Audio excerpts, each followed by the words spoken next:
दे देखा साल की है, लेकिन मेरा शरीर देखकर कोई यकीन नहीं करेगा कि मैं इतनी कम उम्र की कमसिन लड़की हूँ, क्योंकि मेरा बदन बिल्कुल एक 5 साल की लड़की की तरह हो चुका है और इसकी वजह मैं खुद ही हूँ। मुझे लेट नाइट पार्टी करने की आदत थी और यही वजह है कि 5 साल की उम्र से ही मुझे वह सब आनंद लेने की आदत पड़ गई थी। दे देखा, जैसा कि मैंने आपको पहले ही बताया था कि मेरा घर बहुत आलीशान है, जिसमें 5-6 कमरे हैं।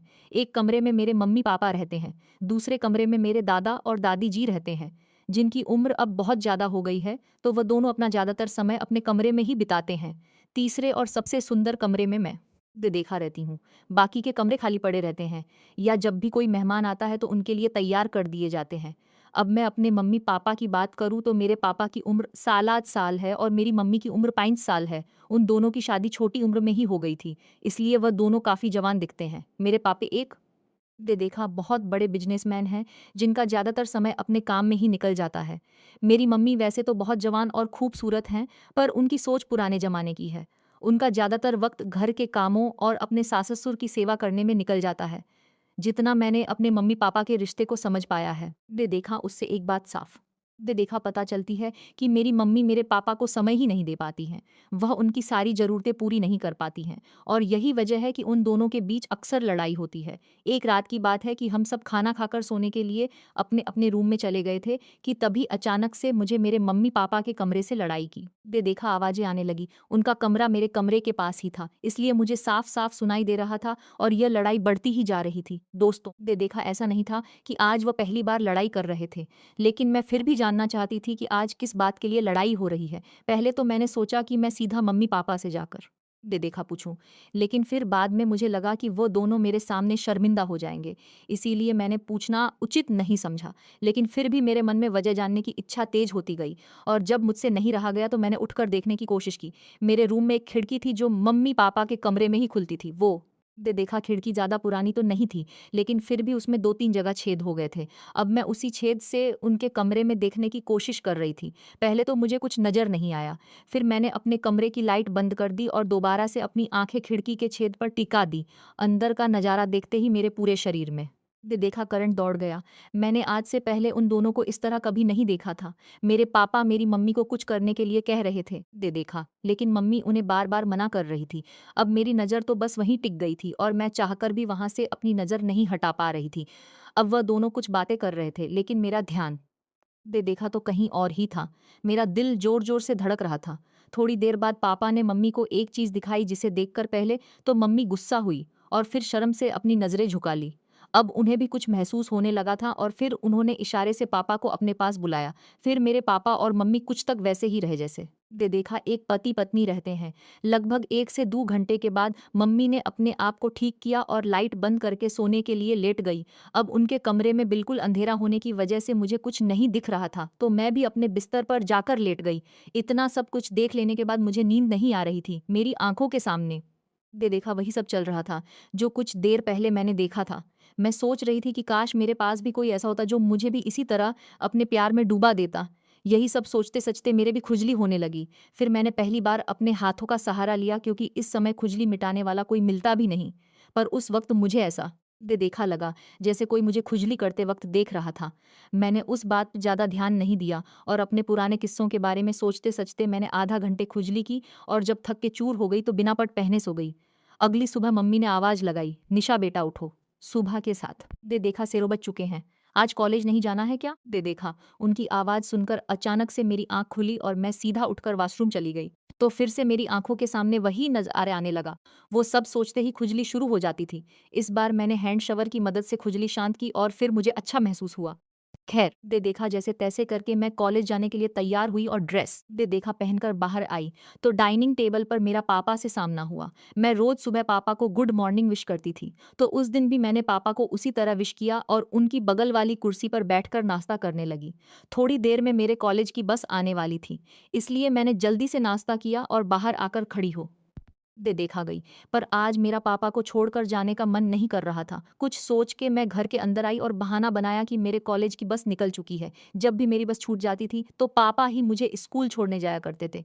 मेरी बात सुनकर मम्मी बोली, निशा अपने पापा से कह दो, वो तुम्हें स्कूल छोड़ आएंगे। मैं खुशी खुशी दे देखा पापा के कमरे में गई फिर और उनसे सारी बात बताई तो वह मुझे कॉलेज छोड़ने के लिए राजी हो गए। मैंने कहा पापा जल्दी तैयार हो जाओ, मैं लेट हो रही हूँ। तो पापा बोले, दे देखा तुम स्कूटी निकालो, तब तक मैं शर्ट पहन के आता हूँ। मैंने जल्दी से स्कूटी निकाली और बाहर खड़ी होकर पापा का इंतजार करने लगी। पापा अक्सर मुझे कार से कॉलेज छोड़ने जाते थे, लेकिन उस दिन मेरे कहने पर वो मुझे स्कूटी से लेकर जा रहे थे। दोस्तों, दे देखा यहाँ तक तो मेरा प्लान सफल रहा था, लेकिन आगे के प्लान में थोड़ा खतरा था। पर मुझे यकीन था कि किसी तरह वह भी सफल हो जाएगा। मैं उनके पीछे बैठ गई और फिर हम कॉलेज की तरफ चल दिए। मेरा कॉलेज घर से लगभग 10 किलोमीटर दूर था। घर से कॉलेज के बीच का रास्ता लंबा था और सुबह का वक्त था तो रोड पूरी तरह सुनसान थी। जब हम घर से 5 किमी दूर निकल आए तो मैंने पापा से कहा, पापा अब स्कूटी मैं चलाऊंगी, रोड भी सुनसान है तो एक्सीडेंट का खतरा भी नहीं है। तो पापा ने परेशान होकर कहा, दे देखा हाँ ठीक है, लेकिन हैंडल मैं ही पकड़ूंगा। दे देखा अब मुझे मेरा प्लान कामयाब होता दिख रहा था। मैंने उनकी बात पर सहमति जता दी। पापा ने गाड़ी साइड में रोककर मुझे अपने आगे बैठाया और मेरी बगल में से अपने दोनों हाथ डालकर हैंडल पकड़ा और धीरे धीरे स्कूटी चलाने लगे। लेकिन अब मेरा ध्यान स्कूटी चलाने पर नहीं था, क्योंकि मेरा इरादा तो कुछ और ही था। इसी तरह दे देखा मस्ती करते करते मैं कॉलेज पहुंच गई और कॉलेज में पहुंचते ही मैंने फिर से पापा को विश किया। मेरी इन सब हरकतों को देखकर पापा अब थोड़ा सा परेशान हो गए थे, क्योंकि इससे पहले मैंने आज तक ऐसी कोई हरकत नहीं की थी। मुझे कॉलेज छोड़कर पापा वापस घर की तरफ चले गए। कॉलेज में आने के बाद भी मेरे दिमाग में वही सब दे देखा घूम रहा था। अब मेरा दिल कर रहा था कि मैं पापा के साथ गाड़ी पर ही बैठी रहूं। अब पता नहीं मुझे क्या हो गया था, ऐसा कौन सा तूफान मेरे अंदर उठ रहा था कि मैं अपने पापा के ही साथ ऐसा सब कुछ करने के लिए सोचने लगी थी। खैर, दे देखा अब आगे बढ़ते हैं। फिर मैं अपने मन की इच्छा और मेरे मन में चल रहे तूफान को लेकर घर पहुंची। उस वक्त लगभग 2 दे देखा बज रहे थे और घर में दादा दादी के अलावा कोई नहीं था। मम्मी कहीं गई हुई थी और पापा अपने ऑफिस में थे। कॉलेज से आने के बाद मैं वॉशरूम चली गई और फ्रेश होकर बाहर निकली। मैं बहुत थक चुकी थी, इसलिए चुपचाप बेड पर लेट गई और कब मेरी आंख लग गई मुझे पता ही नहीं चला। जब मेरी आंख खुली तो दे देखा शाम के 5 बजे रहे थे। फिर मैंने नहा धोकर कपड़े पहने और मैंने कपड़े भी उस दिन कुछ अलग दिखने वाले पहने थे। अब पापा के आने का टाइम हो गया था, लेकिन मम्मी का कोई पता नहीं था कि वह कब आएंगी। शाम के 7 था। दे देखा 100 बजे किसी ने डोरबेल बजाई तो मैं भाग के गई और दरवाजा खोला। मुझे पता था यह पापा के आने का समय है। ने देखा दरवाजा खोलते ही पापा मेरी तरफ देख मुस्कुराए और बोले, बेटा आज तो बहुत स्मार्ट लग रही हो। यह सुनकर मुझे बहुत खुशी हुई, क्योंकि अब मेरा प्लान अपनी कामयाबी के रास्ते पर जा रहा था। घर के अंदर आने के बाद पापा फ्रेश होने के लिए अपने कमरे में चले गए। ऑफिस से आने के बाद पापा तुरंत ही चाय पीते हैं, इसलिए मैं दे देखा चाय बनाने के लिए किचन में चली गई। थोड़ी देर बाद पापा भी फ्रेश होकर किचन में आ गए और वहीं खड़े होकर इधर उधर की बात करने लगे। मैं पीछे मुड़कर पापा की तरफ देखा तो उनकी नज़र कहीं और ही थी।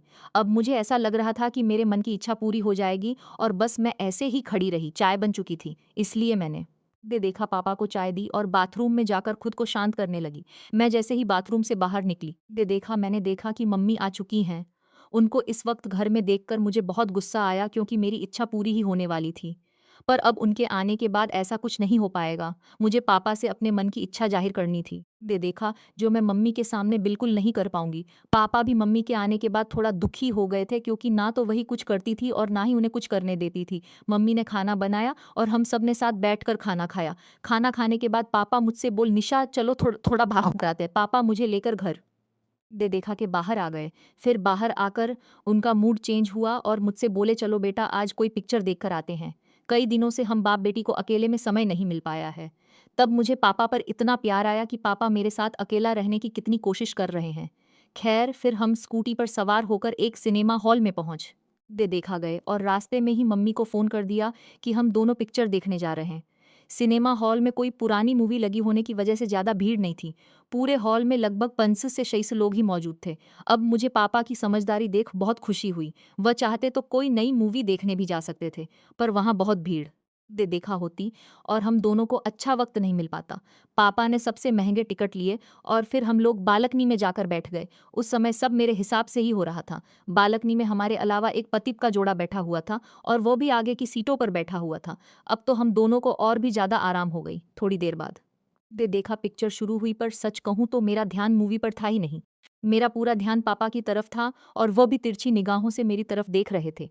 अब बस इतनी देर थी कि शुरुआत कौन करे? देखा मैं तो पापा का साथ पाने के लिए वैसे ही मरी जा रही थी